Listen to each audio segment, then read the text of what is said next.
Christianity, it seems to me, is unique in this claim that the ordinary goal is to become God's friend.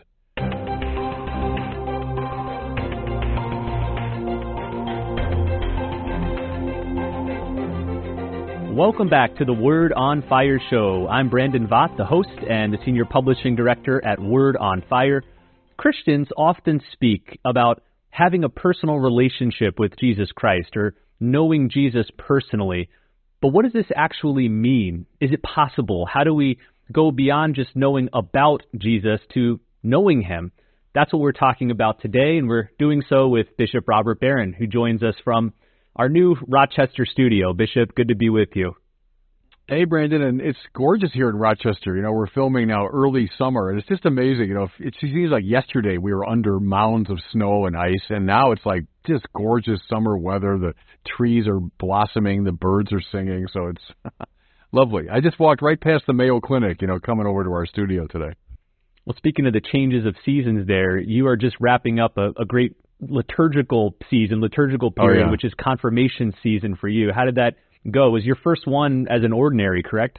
As an ordinary, yeah. I confirmed 15,000 kids in California, so I kind of got that ritual down. But it was my first time in this diocese, and I did most of the driving myself, so it just went all over the place. I love it. It's a little long, and by the end, most bishops are a little bit worn out.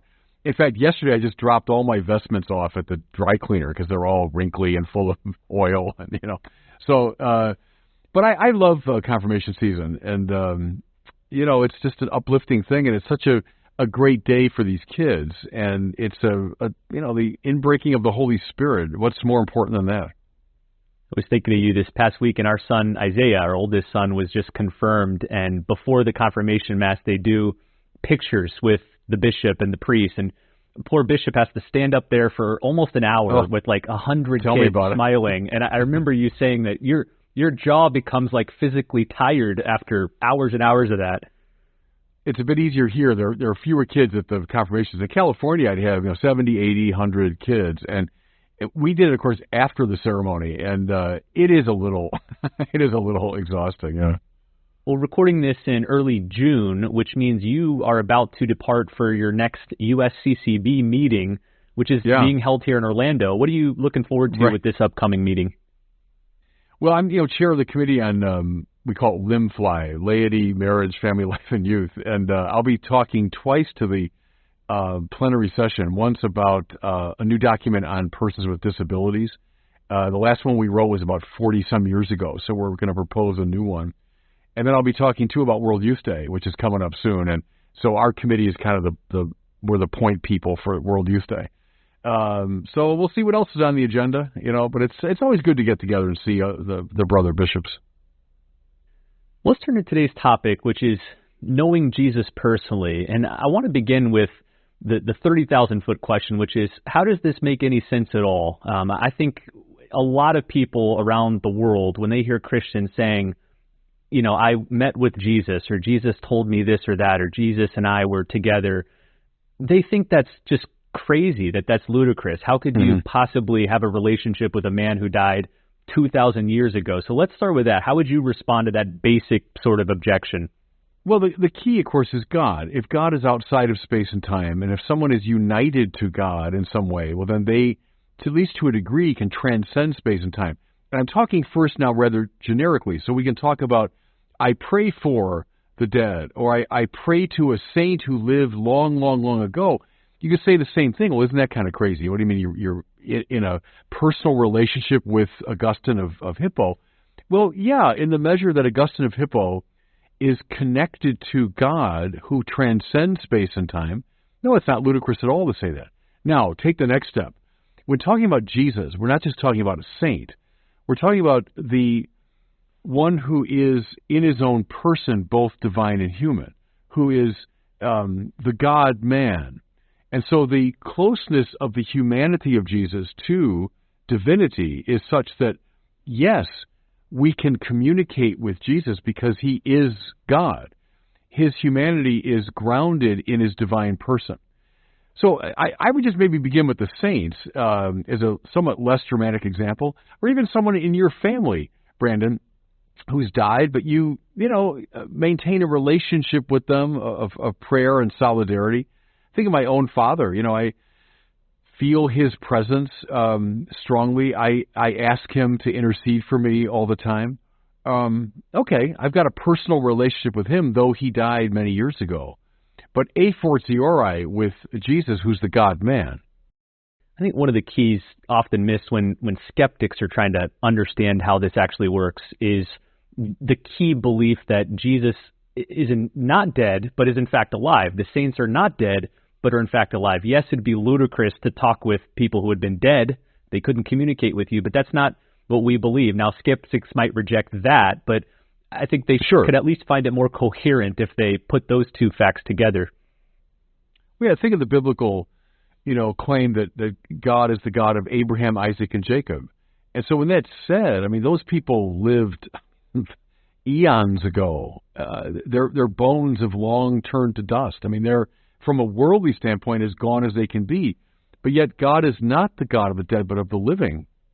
So Abraham, Isaac, and Jacob, nevertheless, in the measure that they're in God, are alive, and that I can be in relationship to them. It all depends on your belief in God. If there's no God, then all this talk is nonsense. If there is God, if God does exist, then this talk becomes coherent. We often associate this type of language of knowing Jesus personally, having a personal relationship with Jesus, with evangelical Protestants. But should Catholics also embrace this concept? Do we find this in our own tradition? Yeah, we should indeed. But there's a key point there, namely, we would hold to this as a mediated relationship. So right now you're knowing me through my body.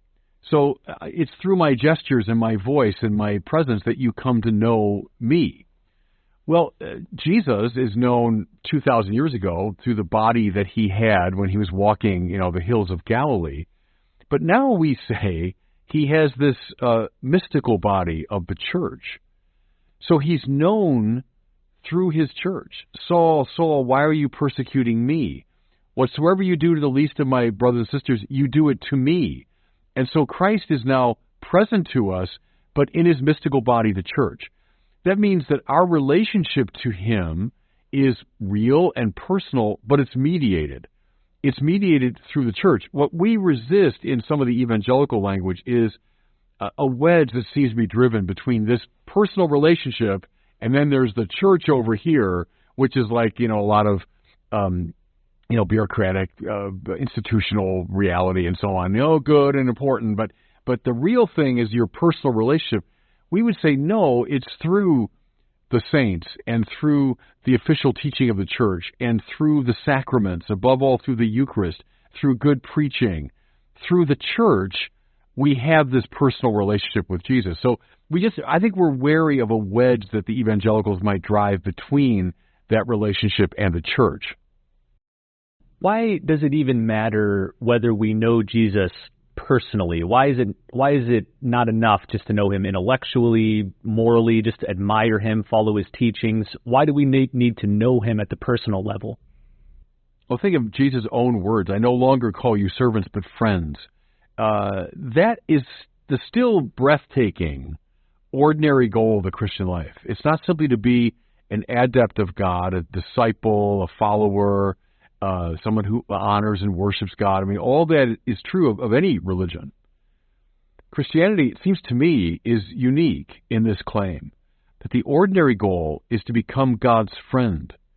Well, see, how is that possible unless God makes himself, through the humanity of Jesus, so available to us that we can look him in the face, that we can look him in the eyes, that we can, as St. John puts it in that gorgeous first epistle, that what our eyes have seen, what we've looked upon, what our hands have touched, that's the word that we're talking about. So God wants to draw us into real friendship with him, and it happens through our intimacy with the humanity of Jesus.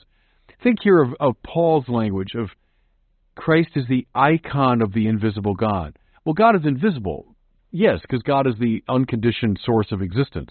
He doesn't appear in the realm of conditioned things. That's true. If something appears, well, then it's a creaturely conditioned object.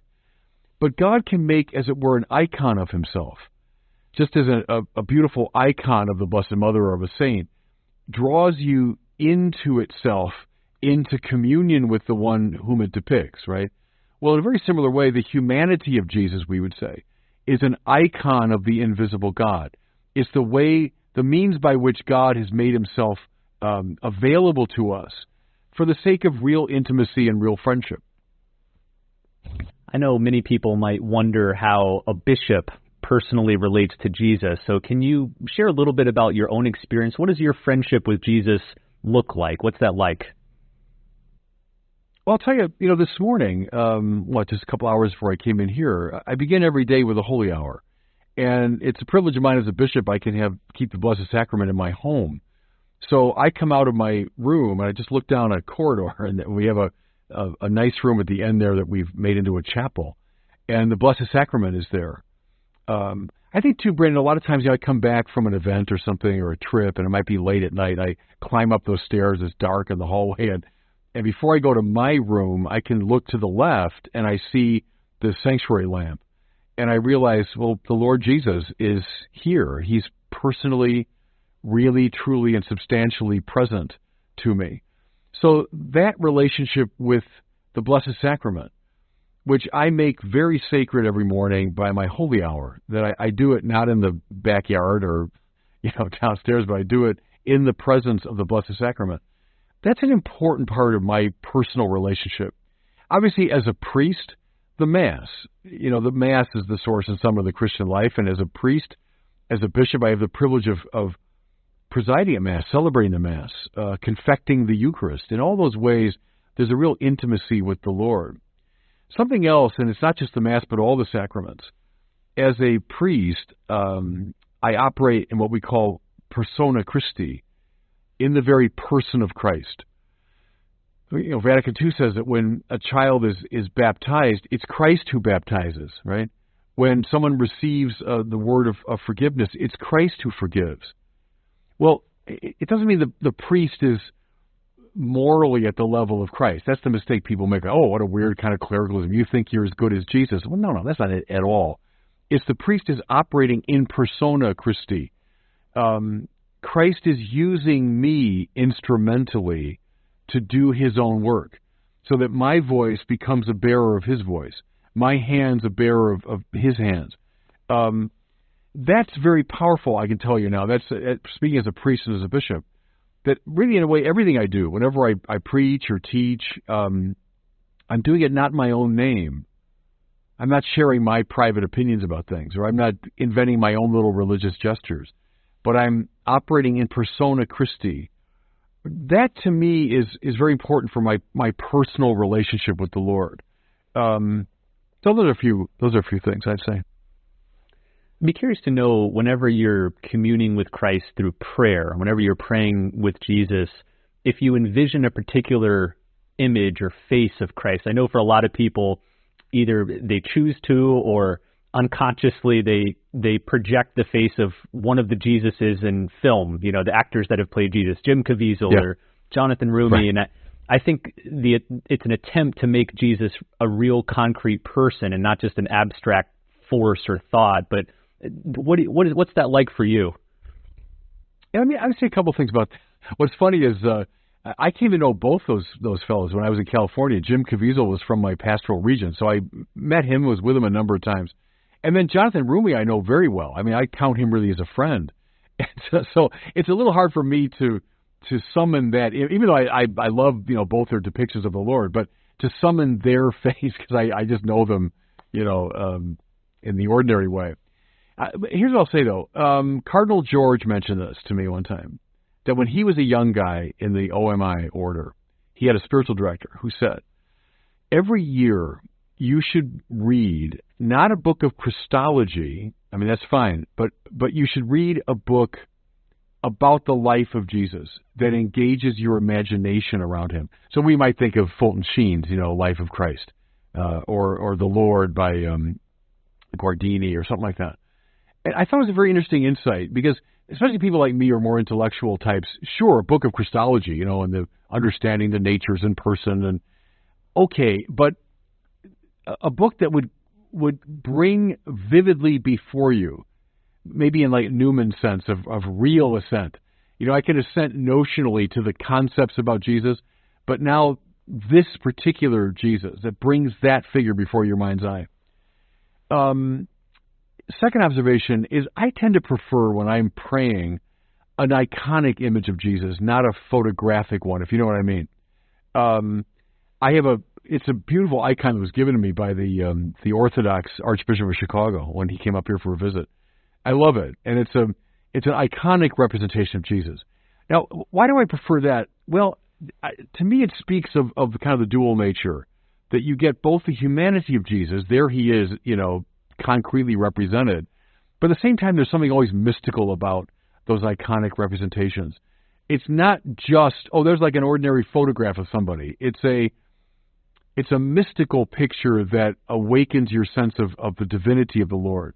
So I like icons, and when I pray in my Liturgy of the Hours, I have cards and pictures, and I have several of the Lord in there, kind of famous portraits of him.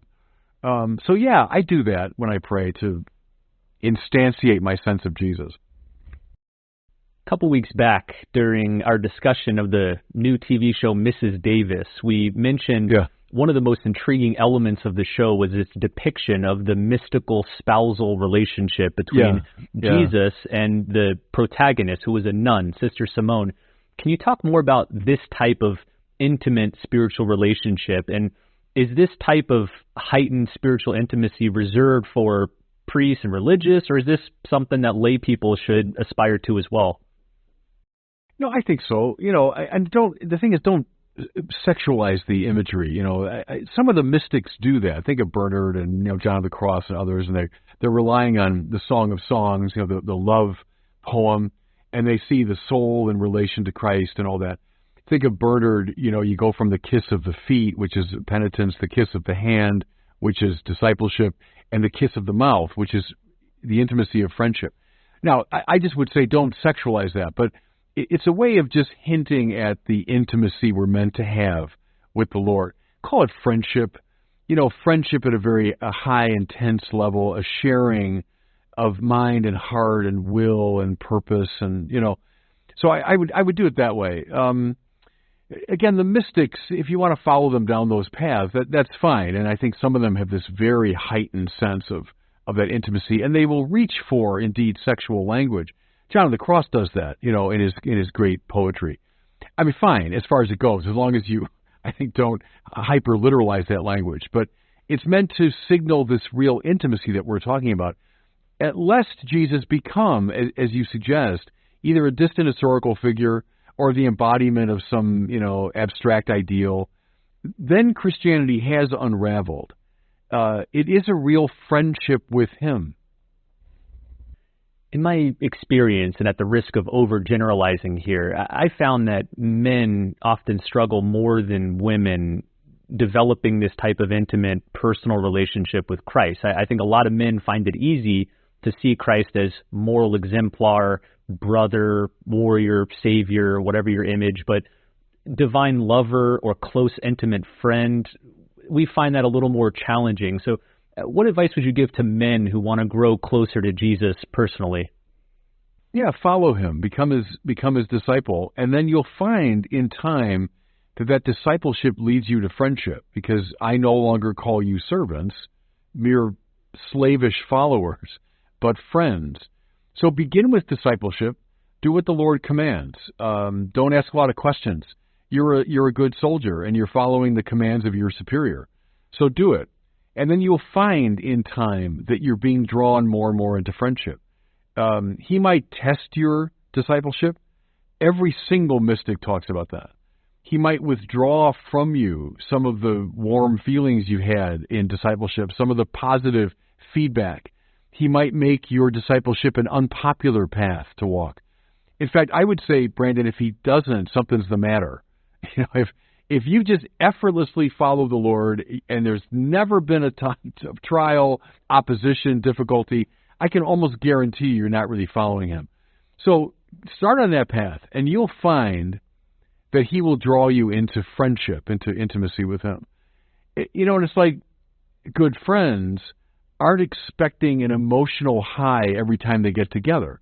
But good friends will say, look, I'm your friend in season and out. I'm your friend when things are going well, when they're going poorly. I'm your friend come what may. And that's what Christ wants with us. He wants us to be friends in that way with him. Have there been people in your life that you just sense beyond a shadow of a doubt, this person knows Jesus personally? Yeah. I can just know it by spending a minute with him. Can you maybe mention one or two of those people? I mentioned by name, but what you're saying is true. Someone, the cliche, who knows about Jesus but doesn't know Jesus, I think you can tell that. You can tell it in someone's preaching.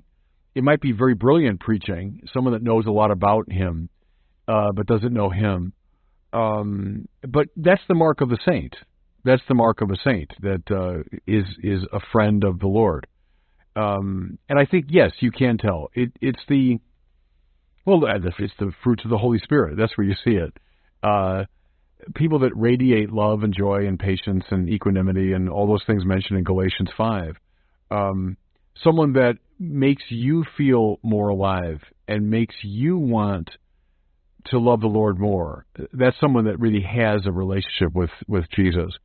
So I think you can tell. As we wrap up here, I want to circle back to something you said earlier. You said for Catholics, we don't separate the personal relationship with Christ from the church. I want to ask specifically about the sacraments and how they come into play here. We don't only relate to Christ in times of personal prayer, but also and especially through the sacraments. Yeah. How does this work? Well, the sacraments are the way that Christ's life enters into us, if I can put it that way. He's the vine, we're the branches. We're not just disciples. We're organisms that are living in him and through him, right? Well, how's that life communicated? Well, baptism is where the life of Christ is communicated. It's fed through the Eucharist. If you're not feeding the vine somehow, the branches they're going to die. So you need to be fed. How is that life restored when it's lost? Well, that's sacrament of reconciliation. How is that life given vocational direction and purpose? Like, hey, where's that branch going? What's that branch meant to be? Well, now we got marriage and holy orders. How is that life strengthened in us? Well, there's confirmation, etc., right? So the sacraments, think of them as life. It's the way the life of Christ is communicated to us. That's why, people that, especially Catholics, who say, I don't know, Bishop, I'm just so lost and I feel my life doesn't mean anything and I don't know where I'm going. And you say, okay, well, do you go to Mass? Nah, I haven't been to Mass in 30 years. Well, do you go to confession? Nah, when I was a kid, maybe. Well, duh. The life in you is not being fed. So no wonder you're lost. No wonder you've lost a sense of connection to the Lord. Take the time, as Merton said, that's kind of like a holy hour, but don't stray from the sacraments. That's where the life is found.